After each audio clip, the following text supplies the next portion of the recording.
Marias, Joanas, Anas, Paulas, Brunas, Claras, Júlias, Alices, Antônias, Terezas, Dandaras, Sofias, Marinas, Luísas, Helenas, Luanas, Marcas, Mirelas, Saras, Loras, Politeia Podcast, protagonismo feminino. Ela atua em duas áreas de predominância masculina, a política e a literatura. Na primeira, tem assento na Câmara de Vereadores do Recife. Na segunda, soma 11 livros publicados. Um deles lhe rendeu o mais cobiçado prêmio entre escritoras e escritores brasileiros, o Jabuti. Prêmio, aliás, que arrebatou em duas categorias: melhor livro do ano, em 2020, e melhor livro de poesia. Cida Pedrosa, a convidada de hoje do Politeia, o nosso podcast sobre protagonismo feminino. Cida, bem-vinda, grata por estar aqui. E quero começar pela menina sertaneja, a menina lá do sertão do Bodocó, Maria Aparecida Pedrosa? Pedrosa. Bezerra. Sim. A ela a palavra. Eita, que responsabilidade. Obrigada por ter me acolhido aqui. Sempre é muito bom estar contigo. Gosto muito do que tu fazes nessa área do jornalismo, dos vídeos, do podcast agora. Politeia é um grande nome. Bom, eu nasci num sítio, Estela, e sou a 15ª filha de Assis e de Isabel. E sempre fui muito inquieta. Meu apelido de infância era Formiga Preta, porque eu era muito danada e muito questionadora. Sempre já nasci meio assim, questionadora. Até porque, para você sobreviver numa família de 15, você se impõe, E, ao mesmo tempo, tinha uma coisa muito linda dessa história de ter nascido Maria Aparecida Pedrosa Bezerra, que é, eu acho que tudo que eu sou de ser coletivo vem daí. Era uma toalha para 4, uma mesa enorme, tudo que tínhamos dividíamos, e acho que vem daí esse gosto por dividir o todo, por dividir o bolo. Acho que tem uma formação muito grande do sertão, tanto na minha forma de agir na política como na literatura. Esse amor pela poesia, ele vem lá da infância ou ele foi uma descoberta posterior? Ele vem da infância. Lá em casa, embora meu pai só tenha feito o primeiro ano primário e mamãe nunca foi à escola, o livro era uma presença, o cordel era uma presença. Nós tínhamos um grande contador de história, que era o seu Zé Pedro, que quando ele chegava ali naquela fazenda, era como se o Circo de Solé tivesse chegado, assim. Ele contava as histórias mais incríveis, que depois eu descobri ser, na verdade, os clássicos que chegavam via oral, lá naquele sertão maravilhoso. Então, desde que eu me entendo por gente, mesmo que não seja no formato que a gente conhece na cidade, a literatura permeia a minha vida e a poesia. Aí eu tenho duas perguntas para você agora. Uma é o quanto a sua poesia tem a ver com a sua ancestralidade. E a outra, lá em Claranã, você trabalha com motes que aparecem ali apresentados por pessoas variadas. Esses motes, foram dados especialmente para você, ou você pegou motes que já existiam, que já estavam aí circulando, já estavam no oxigênio? Eu queria que você fosse a minha entrevistadora para sempre. Eu tanto recebi motes originais que me deram para eu fazer a glosa em cima, como eu peguei motes muito antigos, que muita gente já tinha feito a glosa, e eu me dei quase que uma meta de conseguir glosar e glosar bem, sem fazer feio, que é essa palavra que usa lá no Bodocó, sem fazer feio para os meus poetas ancestrais, assim. E um desafio muito grande, porque você fazer uma glosa em cima de um mote, de um verso de Louro do Pajeú, há que se ter coragem. Há que se ter coragem.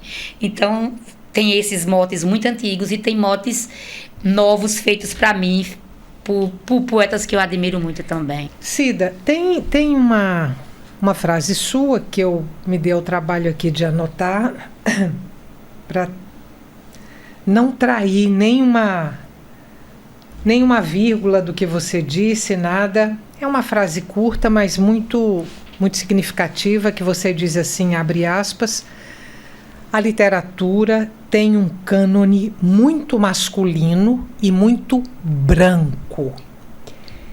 Cida Pedrosa, escritora nordestina, mulher sertaneja. Como foi aí essa experiência ao longo de vários anos e de vários livros publicados nesse território com cânone muito masculino e muito branco? Olha, eu acho que você sai... eu acho que quando você nasce mulher, você já nasce com a bandeirinha de luta assim na mão. Eu existo, eu preciso...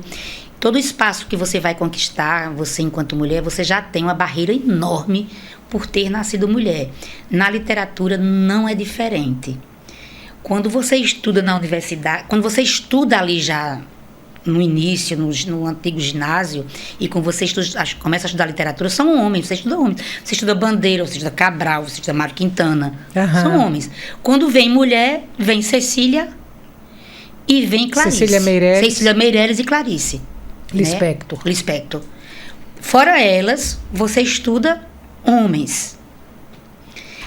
Por exemplo, quando você pensa, se você tivesse a oportunidade de estudar Gilca Machado, ali no ensino médio, uma mulher negra que escreve o primeiro livro de literatura erótica do Brasil, que faz esse livro em primeira pessoa, que fala do corpo dela, da pele dela, do prazer, da diferença, ela já diz da diferença que existe uma mulher, entre homens e mulheres, uma mulher que escreve em 1920.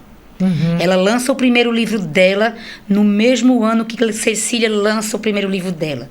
Cecília aclamada, ela criticada, negra, que foi embranquecida igual ao Machado de Assis, e uma mulher que fala do erotismo. Se a gente estudasse e se visse em Gilca, nós tínhamos muito mais chance de chutar essa barreira e ir-se embora atrás dos nossos versos. Porque Gilca move você. Move. Ela dá um lugar da mulher na literatura. Não é o que acontece.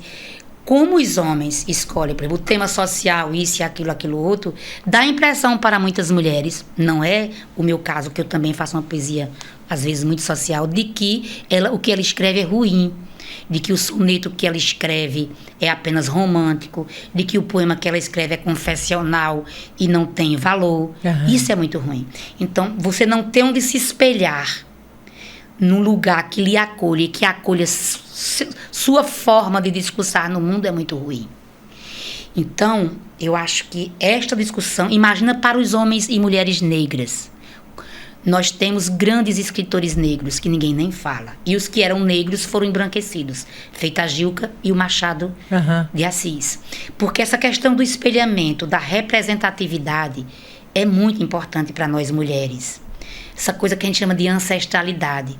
Se Estela conseguiu, eu também posso. Que é o se inspirar na vida da outra. Não é? Então, acho que a gente precisa quebrar isso. A universidade está melhorando, mas ainda é pouco. Quais são os estudos mesmo que existem de Conceição Evaristo na universidade? Como é que está se estudando? Quantas mulheres tem na Academia Brasileira de Letras? Raquel de Queiroz veio entrar em 1972. Até então era proibido a entrada de mulheres na Academia Brasileira de Letras. E na década de 50, o Jorge Amado propôs a Gilca. Ela estava tão massacrada. Gilca morreu tão triste. Ela estava tão massacrada da forma como a crítica, como acolheram ela, como diziam da poesia dela, que ela disse para o Jorge, porque ele disse, se você topar, a gente se junta e se move, que o Jorge era uma cabeça muito adiante do tempo dele, e ela não topou. Então, assim, aquelas que vieram antes, que ousaram, foram muito massacradas individualmente. Então, a gente precisa mudar isso, Estela, de verdade. Grata mais uma vez. A poesia aqui é sempre muito bem-vinda. O Politeia volta na próxima semana. Até lá. Que nada nos defina, que nada nos sujeite, que a liberdade seja nossa própria substância, já que viver é ser livre. Simone de Beauvoir. Equipe técnica deste episódio. Apresentação e pesquisa, Estela Mari Saldanha. Idealização, direção e edição, Fernando Lobo. Coordenação de produção, Marcelo Rios. Assessoria de imprensa, assistente de pesquisa e produção executiva, Patrícia Braga. Câmeras, João Paulo Mageiro e Vitor Santana. Designer gráfico, Alice Lobo. Designer de animação, Ailton Nativo. Make-up, Tasha. Administrativo, Cláudia Pedroso, Alice dos Santos e Eliane Ribeiro. Voz da abertura e créditos finais, Cira Ramos. O Politeia Podcast é gravado nos estúdios da Videotape, Recife, Pernambuco.